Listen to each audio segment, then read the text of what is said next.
ভেবে দেখুন তো, আপনি যদি ইন্টারভিউ দিতে গিয়ে দেখেন গতকাল যে রিকশাওয়ালাকে তুচ্ছ তাচ্ছিল্য করে গায়ে হাত তুলেছিলেন, আজ তিনিই আপনার ইন্টারভিউ বোর্ডের প্রধান কর্তা, তখন আপনার পায়ের তলার মাটি কি ঠিক থাকবে? আজকের গল্পটি এমনই এক শ্বাসরুদ্ধকর ঘটনার, যেখানে স্কাইলাইন মাল্টিমিডিয়ার মালিক আরিয়ান খান নিজের পরিচয় গোপন করে রাস্তায় নামেন রিকশাওয়ালা সেজে। উদ্দেশ্য ছিল তার কোম্পানির জন্য নিখুঁত সৎ কর্মী খুঁজে বের করা। কিন্তু সেই ফাঁদে পা দিয়ে সায়ন্তিকা নামের এক সুন্দরী তরুণী লোভ আর অহংকারের বশবর্তী হয়ে যা করল তা হার মানাবে সিনেমার গল্পকেও। একটি সোনার আংটি, এক বালতি কাদা জল এবং একটি চড় কিভাবে একটি মেয়ের জীবনের মোড় ঘুরিয়ে দিল তা জানলে আপনিও অবাক হবেন। বিশাল এবং নামকরা স্কাইলাইন মাল্টিমিডিয়ার হেডকোয়ার্টার, কাঁচের দেওয়ালে ঝকঝগে। এই অফিসের মালিক আরিয়ান খান।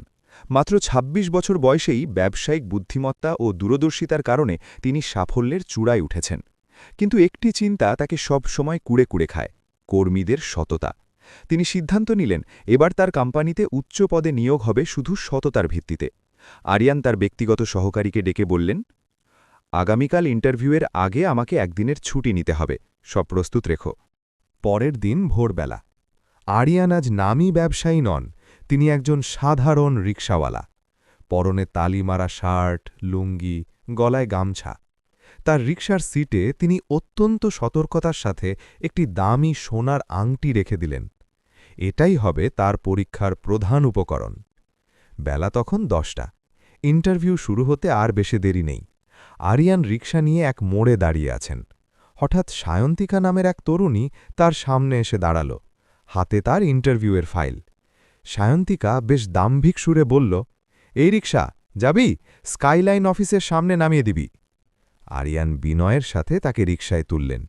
সায়ন্তিকা সিটে বসতেই তার নজর গেল সেই সোনার আংটির দিকে। চারপাশে একবার তাকিয়ে কেউ দেখছে না বুঝে সে দ্রুত আংটিটি তুলে নিজের ভ্যানিটি ব্যাগের ভেতর লুকিয়ে ফেলল। আরিয়ান আয়নায় সবটা দেখে নিলেন।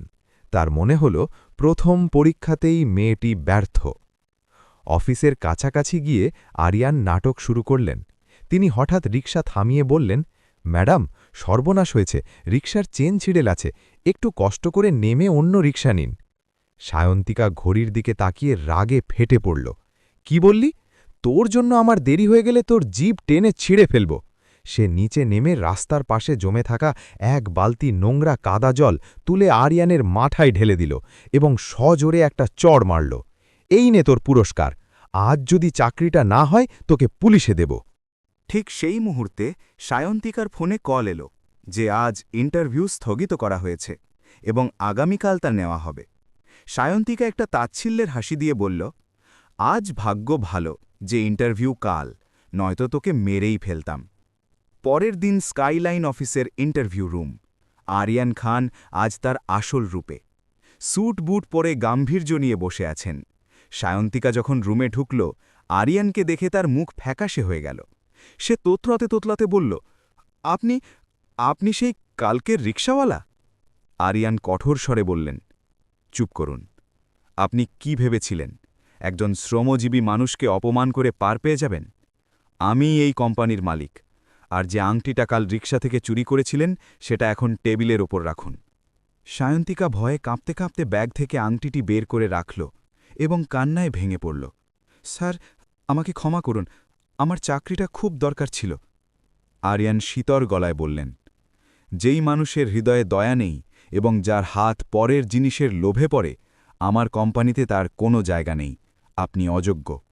সায়ন্তিকা মাথা নিচু করে ইন্টারভিউ রুম থেকে বেরিয়ে গেল। তার চোখে তখন শুধু কান্না নয়, ছিল লজ্জা, অনুশোচনা আর জীবনের সবচেয়ে বড় শিক্ষা। আরিয়ান খান চেয়ারে হেলান দিয়ে গভীর শ্বাস নিলেন। তার চোখে ছিল না প্রতিশোধের আনন্দ, ছিল একজন দায়িত্বশীল মানুষের আত্মতৃপ্তি। কারণ তিনি বুঝে গেছেন, আজ একজনকে বাদ দিয়েছেন ঠিকই, কিন্তু ভবিষ্যতে একটি অসৎ সিদ্ধান্তের হাত থেকে নিজের প্রতিষ্ঠানকে বাঁচিয়েছেন। তিনি জানতেন, মেধা অনেকেরই থাকে, কিন্তু সততা আর মানবিকতা, এই দুই গুণই মানুষকে আলাদা করে তোলে। এই গল্প আমাদের একটাই কথা মনে করিয়ে দেয়, পদ, টাকা কিংবা সৌন্দর্য নয়, মানুষের আসল পরিচয় ধরা পড়ে তার আচরণে।